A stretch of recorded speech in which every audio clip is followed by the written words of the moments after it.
Y ahora vamos a intentar contarlas en el resumen imposible. Resumen imposible. Mati Columbati te ordena las noticias en un país imposible de resumir. Maldita suerte, una mirada crítica de una realidad absurda. Y ahí va, mientras ustedes van dejando un like, si no lo hicieron todavía, por supuesto, un comentario, se suscriben al canal del Destape, si es que todavía no lo hicieron. Nosotros vamos a avanzar con algunos de los temas más importantes de este viernes 31 de octubre, último día del mes, número 10, ¿qué quiere decir? Que ya mañana empieza el anteúltimo mes del año. Efectivamente, la realidad nos pega encima y eso significa que, entre otras cosas, empieza un mes con un montón de aumentos. Ahora en un rato se los vamos a contar. Llegó el análisis de Cristina, vamos a hablar, y escribió una carta larguísima. El gobierno que está intentando buscar su gobernabilidad, reunión con los gobernadores, reunión hoy con Macri, Kicillof juntándose con los intendentes, qué de cosas, ¿no? No, sí, no, pero qué emoción. Después esto también pasa en la Argentina, lo vamos a ver, pero hay un entusiasmo con el nuevo Milei.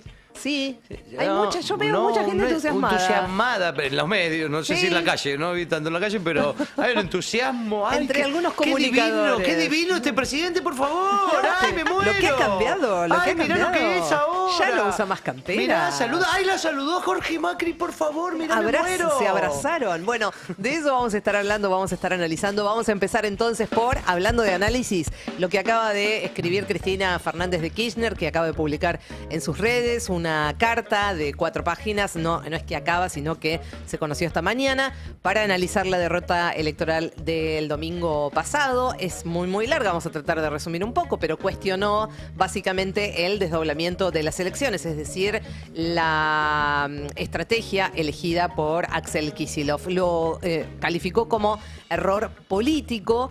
Y justamente utilizó esa frase, ¿no? Error o equivocación de estrategia electoral. En su análisis le sumó además que el electorado tuvo miedo por las consecuencias que generaría en la economía una derrota de la Libertad Avanza y que ese factor miedo fue determinante ante la posibilidad de una crisis política que terminara agravando la ya terrible situación de la gente de a pie, escribió Cristina, en medio del salvavidas financiero inédito por parte de los Estados Unidos. Obviamente no podía dejar ese detalle afuera.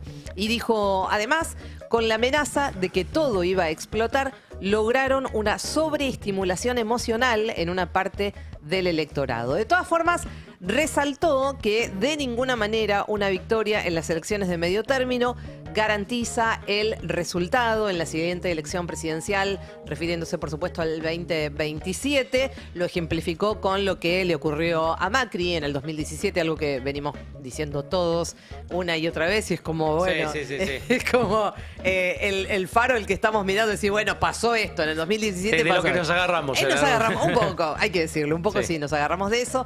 Y también mencionó el 2021, que bueno, tuvo similares o características bastante similares. Macri ganó, dijo, con el 42% de los votos en 2017 y no pudo ser reelecto. Eso lo recordó Cristina en esta carta que publicó hoy en las redes sociales de 4 páginas, en la que también advirtió la existencia de una fuerte ofensiva para tratar de romper al peronismo y en ese sentido criticó los distintos fallos de la Corte Suprema de Justicia al día siguiente prácticamente del resultado de las elecciones. Esto es parte de lo que se viene discutiendo, evidentemente, no solamente en el interior del peronismo, sino que también ahora se hace explícito, se hace público, con algunas críticas, por supuesto, de muchos que están diciendo por qué esto no se hace puertas adentro. ¿Por qué seguir haciendo leña del árbol caído? Pero bueno, cada uno seguramente tendrá una opinión diferente de lo que estamos viendo. A mí más que por qué no... Bueno, lo veníamos hablando acá los otros días, digamos, que más que por qué no se hace puertas adentro, creo que por qué el principal factor, digamos, sigue siendo la discusión de una fecha, del desdoblamiento sí o no. Digamos, me parece que... Nada, que es como perder la final del Mundial y echarle la culpa y pensar que de verdad es porque el tío se levantó del sillón, ¿no? Que es una cábala, digamos, ¿no? Digamos, es como, me parece muy accesorio la discusión. Sí, lo decíamos también el otro día, además es contrafáctico, siempre la pregunta es qué hubiera pasado si no se desdoblaba y si en todo caso también se perdía la posibilidad de poder tener una cierta victoria dentro de la legislatura bonaerense, digamos, bueno, son cosas que claro, no las sabemos, no sabemos qué hubiera pasado. Digo eso, como volver a hablar de eso, Sí. de verdad lo que piensan algunos es que el peronismo perdió por eso, por la fecha de la elección Sí, y no por otra inconducente. suma de cuestiones. Sí, además hay que ver qué es lo que pasó en el resto del país también, en todo caso. Bueno, mientras tanto, ya que estamos hablando de Axel Kicillof, se está reuniendo con intendentes en este mediodía. Se iba a reunir, esto ya está ocurriendo, con intendentes que forman parte de su espacio, Movimiento Derecho al Futuro. También contaba nuestra compañera Belén Bartoli que se podrían sumar entre 8 y 10 intendentes más que no están directamente referenciados con Derecho al Futuro, el espacio de Axel Kicillof. Según indicaron desde Casa de Gobierno al Destape, y ahí lo pueden ver en esta nota ya publicada en la web, la idea es analizar las necesidades para los próximos meses en materia de gestión y hacer una proyección para el año que viene, para el 2026, en los diferentes distritos. Vamos a recordar que en estas últimas elecciones, entre septiembre y octubre, el peronismo perdió unos 200.000 votos. Así que se espera que los intendentes, junto al gabinete provincial, hagan una revisión de los resultados que dejó este último 27 de octubre y evalúen, por supuesto, los pasos a seguir. Vamos a estar al tanto de lo que sucede ahí en esa reunión. Mientras tanto, cambiamos de tema y nos vamos al oficialismo porque vuelven las milanesas sin papas fritas. Javier Milei va a recibir hoy a Mauricio Macri en la Quinta de Olivos. Desde el gobierno no descartan que también participen del encuentro Karina Milei y Santiago Caputo. Una reunión... ¿Yo entendí mal o primero estaba programado el mediodía y después la pasaron a la noche? al principio iba a ser al mediodía. Sí. Sí. ¿Qué pasó? En realidad yo lo que escuché primero iba a ser a la noche. Hoy escuché que iba a ser al mediodía y ahora se modificó. Bueno, no sé, será una cuestión de agenda. De No, alguno de de los milanesa, dos. por ahí no llegaron a comprar O las por ahí milanesas. no llegaron a hacer las milanesas, andás a ver. Desconocemos. Pero sí va a ocurrir esto.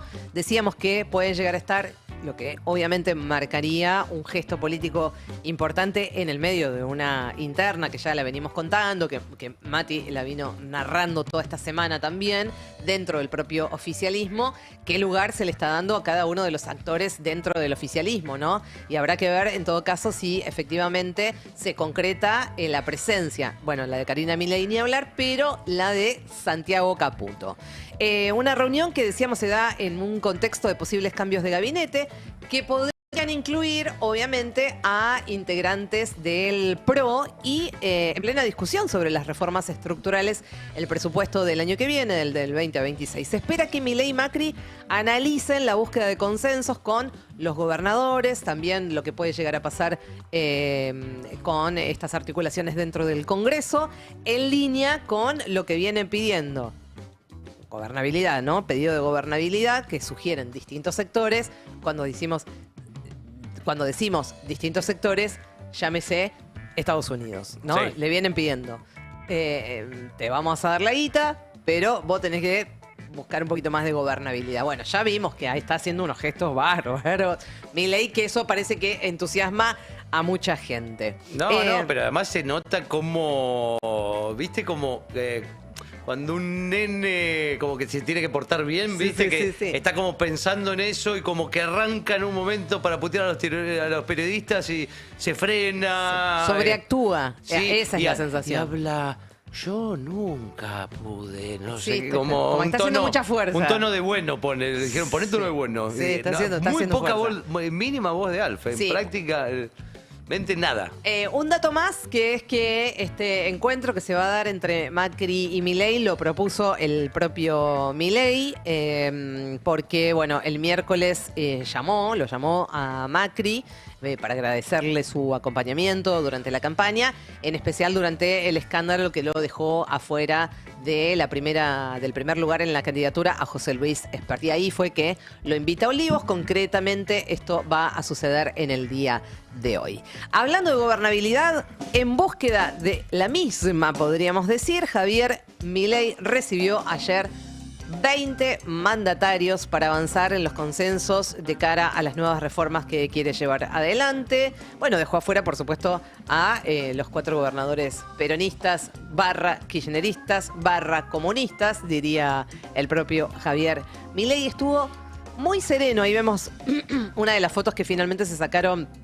No en la mesa, una mesa larguísima, donde además estuvo todo el gabinete. Fue significativa la foto. Esta que estamos viendo, pero sobre todo también la de la larga mesa. De un lado todos los integrantes del gabinete, del otro lado todos los gobernadores. Se hizo un análisis minucioso de la gestualidad de Javier Milei, cuando entraba, a quién saludaba, a quién le daba la mano, a quién abrazaban. Bueno, fue impresionante lo que se hizo, digamos, casi cuadro a cuadro cuál era la gestualidad que tenía Milei. Igual la gestualidad de la gestión de la reunión a mí me llamó la atención. Los que estaban a los lados de Milei eran de un lado Francos y Catalán y del otro Carina y Martín Menem. Y en las puntas muy lejos estaban Santiago Caputo y Sturzenegger. Mira. Datos. Bueno, datos, chicos. Análisis. Análisis en profundidad. Análisis profundo. Sí. Bueno, dice el ministro del Interior, Lisandro Catalán, y esto me parece interesante y por eso lo queríamos mostrar, más allá de todo lo que se escribió en relación a la reunión del día de ayer, porque aparece algo que creo que es, no sé si ustedes lo van a recordar, o algo que yo por ahí no recuerdo que haya sucedido. Por primera vez aparece 2 palabras que son significativas. Dice el tuit, tal como indicó el presidente, es largo, ¿no? Luego del contundente triunfo del domingo, es fundamental trabajar en conjunto para que el país se siga desarrollando, podamos desatar todas las fuerzas productivas y las economías regionales. Bien. No tengo recuerdo que en la gestión de estos casi 2 años del gobierno de Javier Milei, ningún funcionario haya mencionado a las economías regionales. Digo esto porque es evidente que están tratando de buscar ese consenso, buscar esa gobernabilidad que le piden, pero por sobre todas las cosas también es evidente que hubo muchos gobernadores que le mencionaron, digamos, todas las deudas que tiene el gobierno nacional con las provincias. Esta, la de las economías regionales, sin lugar a dudas, es una de esas. Termina diciendo, solo así podríamos avanzar en las transformaciones estructurales que Argentina necesita, como en la reforma tributaria, la modernización laboral, la reforma del Código Penal, para dejar atrás décadas de estancamiento, y bla, bla, bla, etcétera, etcétera. Bueno, mientras tanto, cuenta Fernando Siveira en El Destape que los gobernadores y vicegobernadores, porque había los que no pudieron ir, mandaron a sus representantes, vicegobernadores, se fueron conformes de la reunión. Prometieron apoyo, pero como decíamos, lo mencionábamos, reclamaron también por el presupuesto, por la falta de giros de las partidas que les corresponden. Se habló del tema de la obra pública, de la cuestión de la coparticipación. Hay que recordar que Milei dejó afuera de la reunión, esto lo mencionábamos, no solamente a Axel Kicillof, también a Gildo Infran de Formosa, a Melella de Tierra del Fuego y a Quintela de La Rioja. Creo que La Pampa también, ¿no? ¿Silioto también? No, Silioto estaba. ¿Estaba Silioto? Sí, no sé si mandó un representante, pero estaba invitado, digamos. Los estaba únicos invitado, 4 que no invitó son esos. Pero me parece que él no estaba ahí en la reunión. Me parece que Silioto no estaba en la reunión. Por ahí creo que mandó, el de Neuquén también fue la vicegobernadora. La vicegobernadora. Fueron algunos que no estaban, no podían ir. Cuando se le consultaron por la no invitación, por esto de haberlo dejado afuera a Axel Kicillof, Nacho Torres señaló que los debates hay que darlos con todos. Firmar un proyecto que va a salir mañana. Nos vamos a sentar a una reunión que en el marco, entiendo, porque todavía no se dio la reunión, pero entiendo que en el marco del Pacto de Mayo van a tener participación los representantes de los trabajadores, los representantes del empresariado, el Congreso, que es fundamental porque es donde se va a dar estos debates con vocación reformista y obviamente el Ejecutivo y los gobernadores. Así que todo lo que sea para trabajar en serio en una reforma que siente las bases de la normalidad de la Argentina y nos van a tener presentes siempre. Parece que algunos gobernadores no hayan sido invitados a esta reunión. Yo tengo a ver, hablo a título personal, no quiero que digan a título de algún espacio en particular. Habla Nacho Torres. Yo creo que los debates hay que darlo con todos, con quienes piensan como uno, quienes no piensan como uno, pero también entiendo que en el marco del Pacto de Mayo se invitó a gobernadores de todos los signos políticos que firmaron justamente la posibilidad de trabajar en leyes importantes para la Argentina. Pero es un debate que se tiene que dar sin ninguna duda en todos los ámbitos. Ustedes tienen las Provincias Unidas o la provincia del Chubut en este caso, ¿cómo analizaron el resultado de las elecciones? ¿Cómo se reconfiguran los poderes dentro de la Cámara ahora? Bueno, claramente el resultado fue muy polarizado. Hubiésemos esperado otro resultado, eso no hay ninguna duda, pero insisto en esto, la volatilidad electoral no nos puede condicionar lo importante. El diálogo no se tiene que dar según cómo salgan las elecciones, se tiene que sostener ganando o perdiendo una elección. Fíjate que en 2 semanas, en 2 meses tuvimos 2 Argentinas completamente distintas, con expectativas, con miedo, con incertidumbre. Eso hay que superarlo. Bueno, Nacho Torres de Chubut, ahí hablando después de la reunión, el que también lo hizo y volvió a ponerse el traje de vocero presidencial, que no lo veníamos escuchando últimamente demasiado seguido, es el propio Manuel Adorni, que dio una conferencia, adelantó cuáles van a ser en todo caso los próximos objetivos del gobierno, que son básicamente aprobar la modernización de la reforma laboral. Modernización, muy sí, bueno. Modernización, reforma laboral, reforma tributaria y código penal, que es más o menos el Padre Nuestro que van a recitar a partir de ahora todos los funcionarios del gobierno de Javier Milei. Mencionado de lo público. Para que haya trabajo y buenos salarios, en Argentina tiene que haber inversión. Para que haya inversión hay que reducir impuestos y garantizar el derecho de propiedad. Por ese motivo, el primer desafío del nuevo Congreso será aprobar la modernización laboral, la reforma tributaria y la reforma del Código Penal. La reforma tributaria va a eliminar un sinfín de impuestos, bajar alícuotas, aumentar la formalización y devolverle al sector privado millones de dólares. La modernización laboral va a integrar a los que hoy están en la informalidad, terminar con la industria del juicio y vincular el crecimiento de los salarios con el de la productividad. Y la reforma del Código Penal para que los delincuentes paguen en serio y garantizar el derecho a la propiedad privada que, como les dije anteriormente, es parte de la columna vertebral del crecimiento. Como siempre decimos, el que las hace, las paga. El país está en un momento bisagra. El mandato de los argentinos es terminar con el pasado y volver a abrazar las ideas que alguna vez nos hicieron grandes. Esta administración va a trabajar con todos los gobernadores y con el Congreso Nacional para impulsar cada una de las reformas que necesitamos. Ese es el principal objetivo del Gobierno Nacional en esta segunda mitad del mandato presidencial que comienza con esto que estamos A partir de ahora contando, ya. que- Sí, A partir de ahora. No sé ahora por ya. qué habla de la propiedad privada. Punto. Esas son las cosas que un poco desesperan, ¿no? Cuando meten cosas que, o sea, en algún momento, realmente pregunto, ¿en algún momento se puso sobre la mesa algún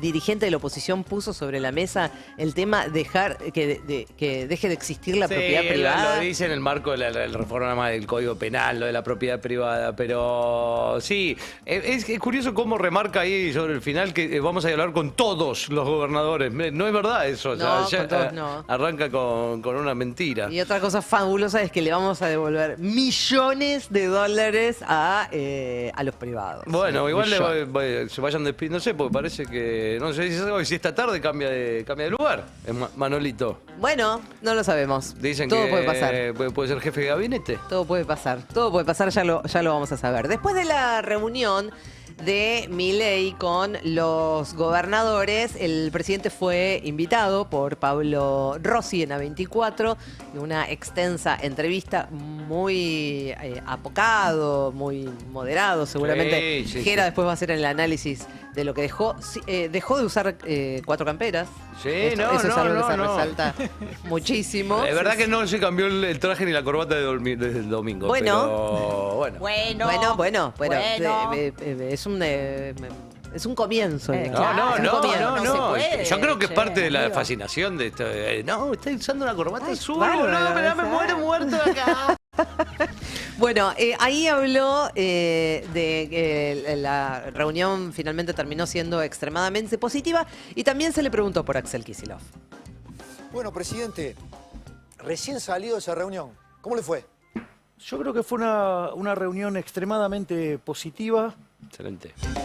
en la cual hemos logrado estar, digamos, de acuerdo con matices sobre lo que necesita la Argentina en esta etapa. ¿Cómo fue? ¿Exposición suya? Sí, básicamente, de hecho, traje mi exposición, la traje Como siempre.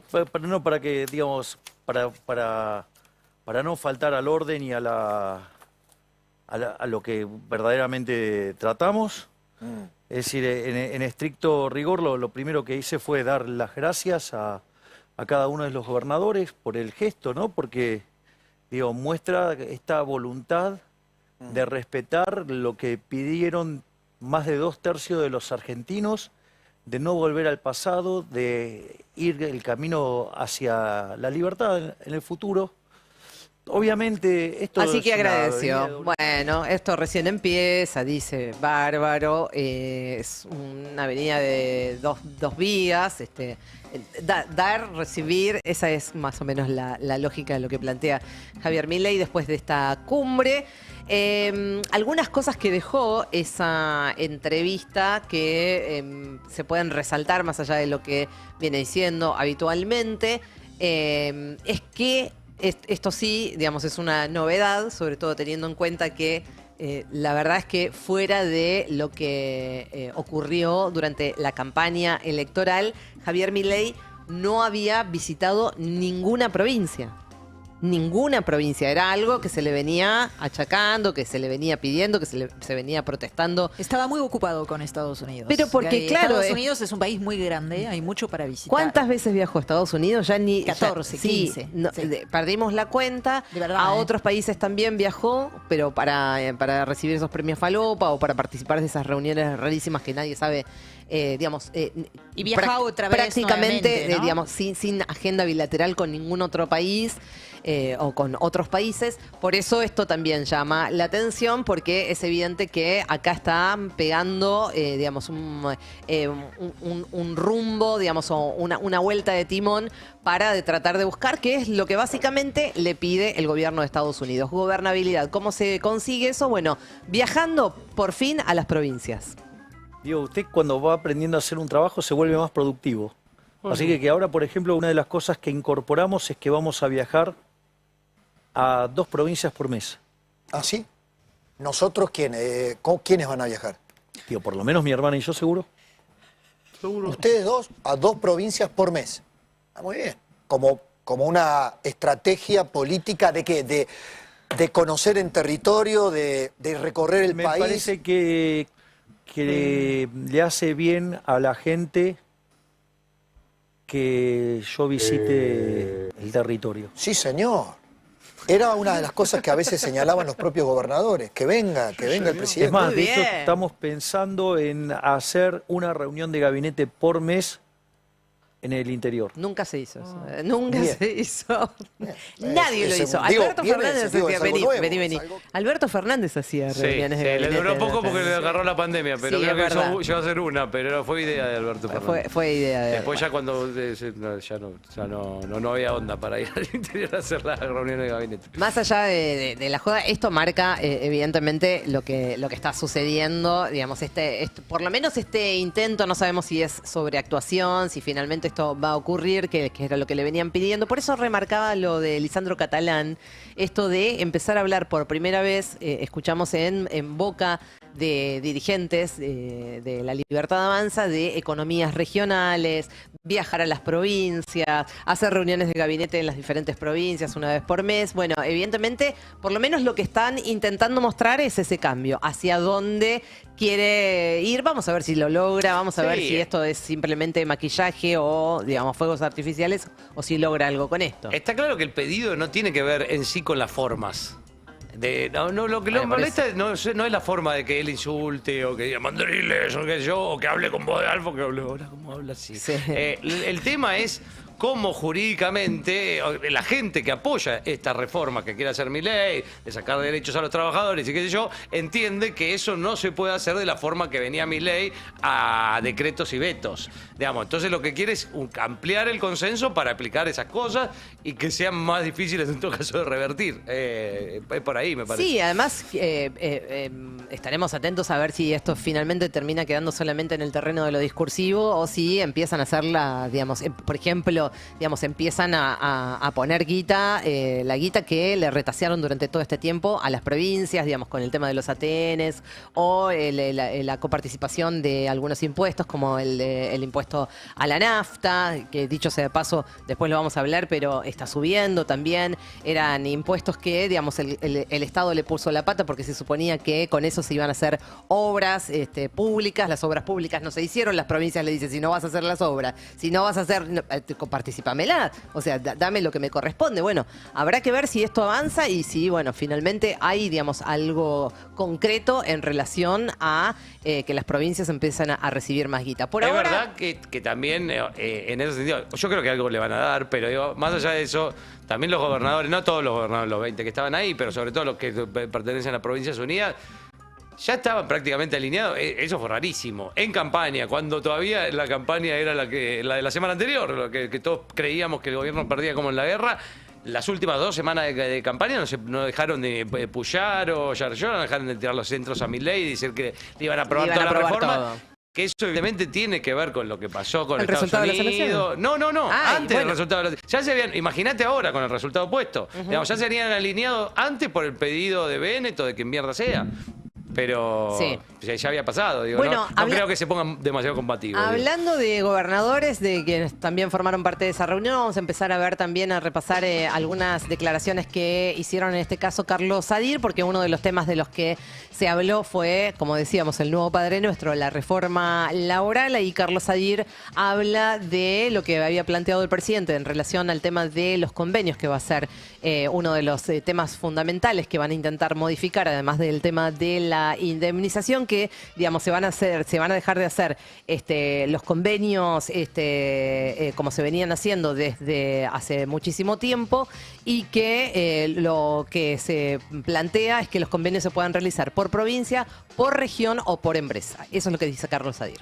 El presidente planteó algo que creo que es importante decir, es que si uno va por una gran reforma, por cambiar todo, probablemente sea difícil llevarla adelante, pero me parece que si se van tomando algunos aspectos se pueden ir aprobando, porque no sé, plantear cuestiones como que los convenios se puedan digamos realizar por provincia, por región, por empresa, como los explicó, y que tenga prelación sobre un convenio general o el más chico prelación sobre el más grande, creo que puede ser muy interesante, porque en realidad Argentina es grande y las diferencias que hay entre regiones y diversas, y las diferencias que hay entre regiones puede probablemente permitir y sirva para que muchos de los sectores tengamos alguna suerte de digamos, esta flexibilidad para trabajar los convenios más regionalmente o por empresa.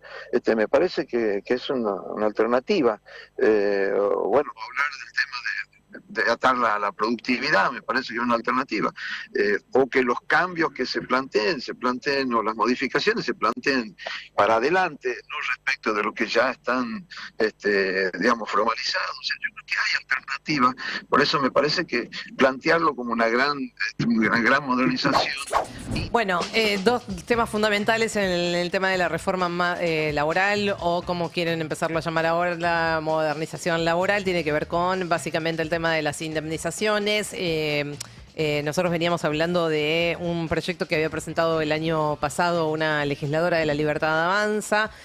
Muchos de los análisis que se venían haciendo mediáticamente estaban basados en ese proyecto. Hay algunas cosas que de a poco se empiezan a descartar, como por ejemplo el tema de las 13 horas, etcétera. Sí, o sea, todavía no hay nada, digamos, concreto que se pueda analizar de cuál va a ser o cuáles van a ser los puntos importantes de esta supuesta reforma laboral o modernización laboral. Sí, lo que se sabe, porque ya se está hablando, por eso Carlos Adir lo mencionaba, es dos temas fundamentales, que van a ser el tema de la indemnización y también de las paritarias por sector, que evidentemente la idea es que cada una de las empresas pueda avanzar hacia su paritaria.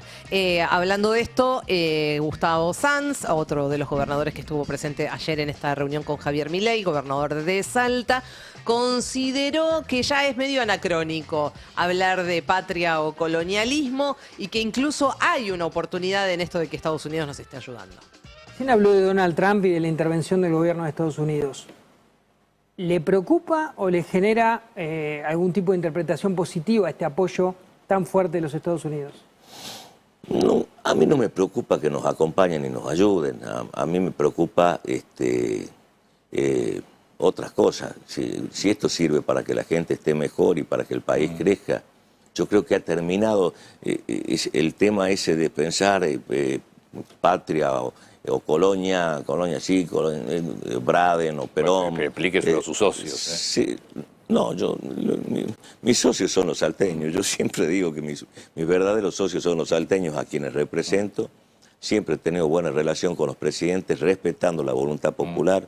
Lo tuve con Macri, lo tuve con Fernández, la tengo ahora con Milei. Y eso no es que me haga diferente, creo que me hace un político sensato, con criterio y con sentido común. Bueno, pasó de moda, chicos. Ya fue. Ya fue. Ya no se habla de colonia, de gobiernos tutelados. Así que ya está. Es una gran oportunidad. Y bueno, y mientras vemos cómo los gobernadores ceden, Milei aprovecha, este gobierno aprovecha y le da una zarandanga a este mes que empieza, que ni les cuento. Empiezan los aumentos, o siguen en todo caso los aumentos, y también lo que sigue son las desregulaciones. A saber, a partir de mañana, que mañana es 1 de noviembre, sube el gas, sube la nafta, se esperan aumentos de luz en otros servicios que también ahora les voy a estar contando. Aprovechó el gobierno, evidentemente, esta victoria de las elecciones para empezar a avanzar con el aumento de las tarifas de energía, continuar con el ajuste de las cuentas públicas mediante una reducción de subsidios. Por eso decidió un aumento de tarifas del 3,8% promedio en las facturas de gas a nivel nacional. Esto tiene que ver porque aumenta el transporte de gas y esto evidentemente va a tener un traslado indefectiblemente a precios. Claro, una parte del componente de la factura final. Exactamente. Una medida que fue defendida por el ministro de Economía, Toto Caputo, que implica salir de las subas mensuales que estaban por debajo del 2% y que se repitieron durante el último semestre para contener la inflación antes de las elecciones. Listo, ya se terminaron las elecciones, se abre la compuerta y empiezan los aumentos. Se espera que la semana que viene se publique en el boletín oficial un aumento similar para la energía eléctrica en el área metropolitana de la ciudad de Buenos Aires, es decir, en el AMBA. Quiero decir, porque lo tengo acá, a partir de mañana aumenta el bondi, aumenta el subte. El bondi se va, el boleto mínimo acá, por lo menos en la capital federal, que se va a ir a 562. Boleto mínimo. Un sacudón impresionante. El subte, con tarjeta registrada, se va a ir a 1157. También aumenta los bondis suburbanos, los que transitan capital y provincia de Buenos Aires. Combustible, un 4%, es un sacudón también importante, porque sí, si bien... pero no aumenta más, no sabemos más. Si bien había... No, porque si bien vieron que había, digamos, aumentos como a cuentagotas, durante todos los meses aumentaba un porcentaje muy, muy menor. No, igual está aumentando bastante la nafta. Los sacudones que se están dando... Lo que tiene que este aumento es más grande que se venía dando. Lo que pasa es que estaba aumentando muchas veces la nafta. Había quien lo que seguía que Antes de las elecciones, en los dos meses anteriores a las elecciones, había habido 18 aumentos de nafta. Claro. Pero lo que pasa es que eran mucho más menores, pero había habido 18. Bueno, ahora es 4%. Esto, por supuesto, ni hablar para los que pagan colegios privados, medicina prepaga, todo eso también aumentó. Seguramente muchos de los que están en esas condiciones de pagar prepaga y colegios privados ya deben haber sido notificados de los aumentos. También aumentan los impuestos al combustible, que es eso que yo les decía, les contaba que son los que supuestamente se deberían coparticipar. Por eso también hay algunos gobernadores que están alertas con esto, de decir, bueno, encima estás aumentando el impuesto a los combustibles, que es lo que se supone que tiene que repartir con las provincias, y no lo está haciendo, así que ahí va a haber un tema. Bueno, nada, bienvenido noviembre, chicos. Bienvenido noviembre con un montonazo de aumentos. Bueno, ahí lo mencionábamos entonces. A partir de noviembre también aumentan las tarifas de colectivo, subte, premetro. Un aumento del 41,1%. Salté al otro porque lo dije todo junto, chicos, perdón. Bueno, y a pesar de los aumentos, sigue vigente el sistema de RedSube. Hay diversas promociones bancarias. Seguramente muchos ya esto lo deben tener en cuenta porque en algunos casos son muy beneficiosos y además no se entiende quién lo termine pagando eso. Hay a veces que te sale gratis. Yo no entiendo cómo es este asunto, la verdad. Bueno, se puede pagar con celular, se puede acceder a diferentes reintegros. Seguramente todos los que están buscándole la vuelta para tratar de pagar un poco menos ya lo deben tener clarísimo. Decíamos entonces, en Cava el aumento, el boleto mínimo de Bondi es 546, o sea 546, y el del subte 1157. Y una última cuestión, acá por lo menos, lo decimos ahora, perfecto. Un cachito más. Algo que está pasando en estos momentos en el Garraham. En estos momentos, está tomada la dirección del hospital. Y vamos a escuchar lo que cuenta Alejandro Lipkovich, que es secretario general de la Junta Interna de AT Garraham. En este momento la dirección médica del Hospital Garraham está ocupada porque los directivos, Pidoso, el Consejo de Administración, resolvieron descuentos de sueldo brutales, 300, 400, 500 mil pesos por ejercer el derecho a huelga a trabajadoras que no llegan a fin de mes, que son madres solteras, que no pueden pagar el alquiler, mientras ellos usufructúan personalmente millones de pesos para sus ingresos, designan contratados como asesores que ganan 3.4 millones y hambrean al personal. La crisis del Garraham no solo está lejos de resolverse, sino que se profundiza. Exigimos que las autoridades nos reciban, no lo están haciendo, y que den marcha atrás con estos descuentos criminales.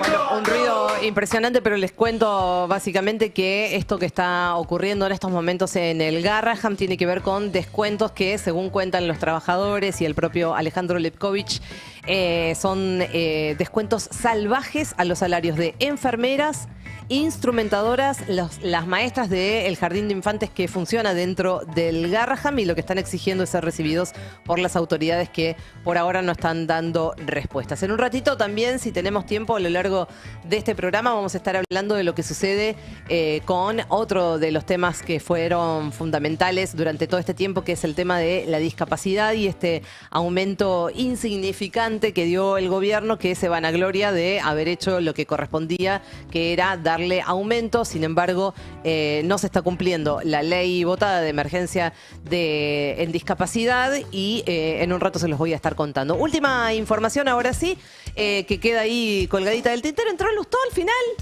¿Qué pasó? Sí. Entró Lustó. Bueno, confirmada su banca en diputados. El radical destacó que subió 1.294 votos, mientras que a la Libertad Avanza le faltaron 8.688 votos para poder sumar un legislador más. Así que confirmado.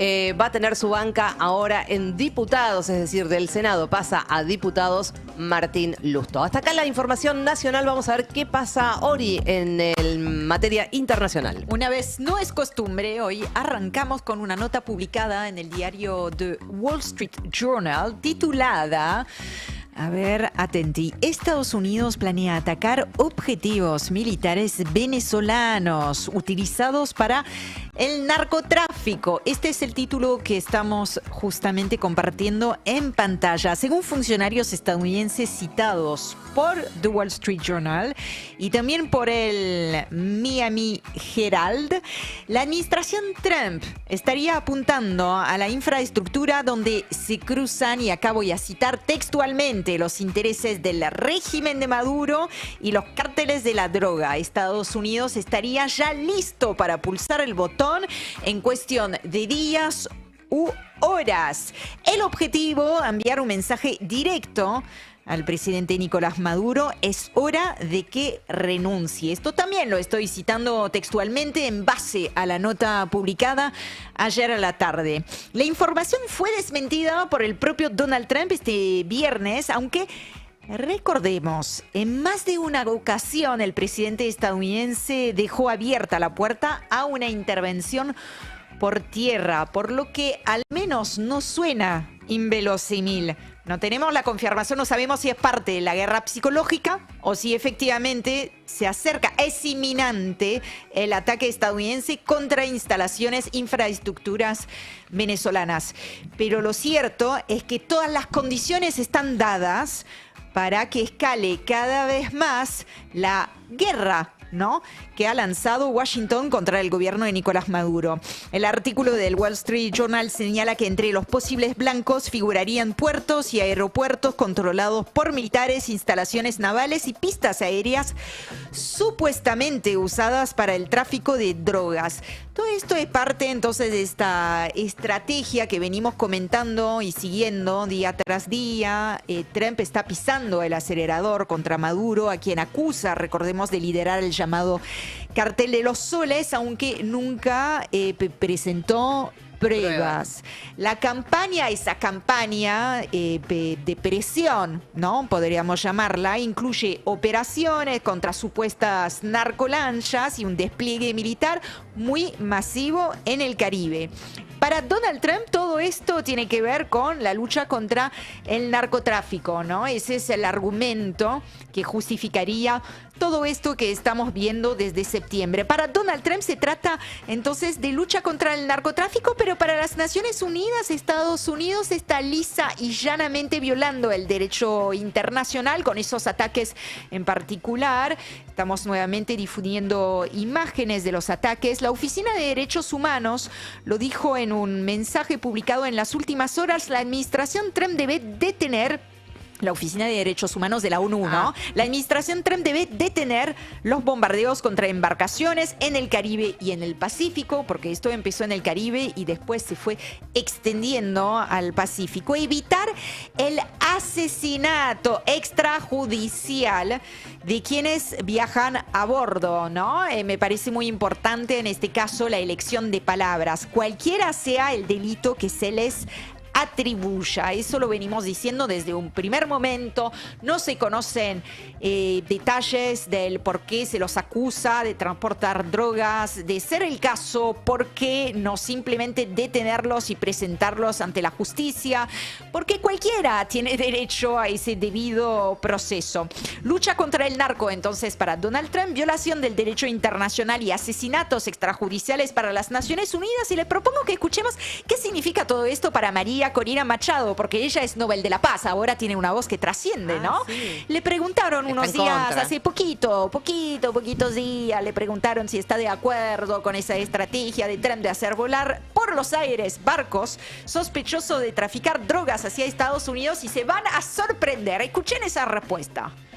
It was Maduro who declared a war on us Venezuelans after we won by the landslide. Está hablando en inglés porque está hablando con Fox News, ¿no?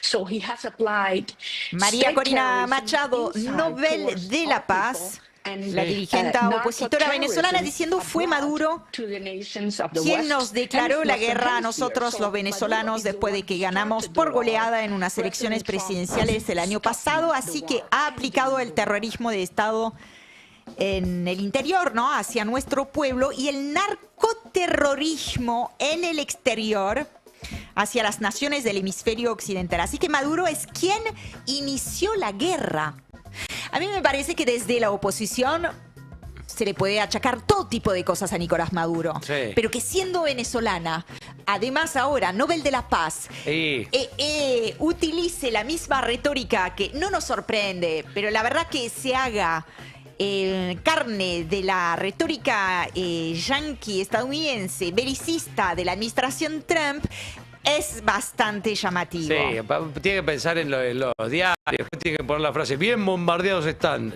dice la Premio Nobel de la Paz. Digamos, ¿no? Entonces, tal cual. Es raro. Termina diciendo el presidente Trump está deteniendo la guerra, está poniendo fin a la guerra.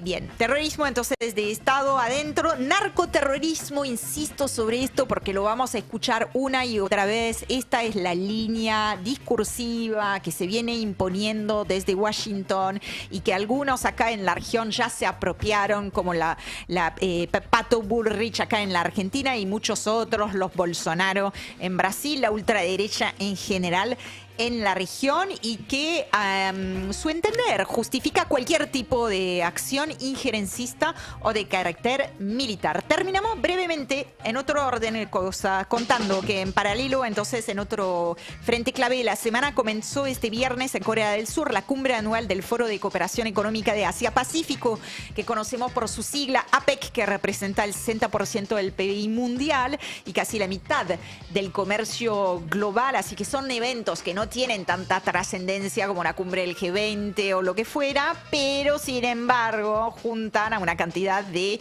líderes que sí tienen peso. El encuentro abrió justamente con un alegato de Xi Jinping, el presidente de China, a favor del libre comercio. Hemos de promover, dijo, una globalización económica universalmente beneficiosa e inclusiva, un mensaje directo y no tan sutil hacia Washington en plena disputa comercial, aunque no nos olvidemos, Estados Unidos y China anunciaron esta semana, fue una de las noticias más destacadas en esa materia, ¿no? Una tregua, no un acuerdo, pero una tregua en la guerra comercial, una pausa que cada parte intentó presentar como un triunfo propio. No es acuerdo formal todavía, pero podría formalizarse durante la visita de Donald Trump a China, prevista para abril del año que viene. Ay, no te lo puedo creer. No te puedo creer que Trump va a viajar a China. ¿Qué dirá? Eso dicen. El califa. Bueno, QR, señoras y señores, QR. Ahí van a ver el QR en pantalla. ¿Qué pueden hacer ustedes? Escanearlo. Ahí ponen como para sacar una foto y cuando les aparece el link hacen clic ahí y básicamente lo que va a aparecer es que van a tener al Destape como medio favorito. Ahí lo van a tener en el celular y siempre, por supuesto, la recomendación es que nos tengan a nosotros el Destape ahí en su celular todo el día para que se puedan enterar de absolutamente todo. Maldita suerte. De 14 a 17 horas en El Destape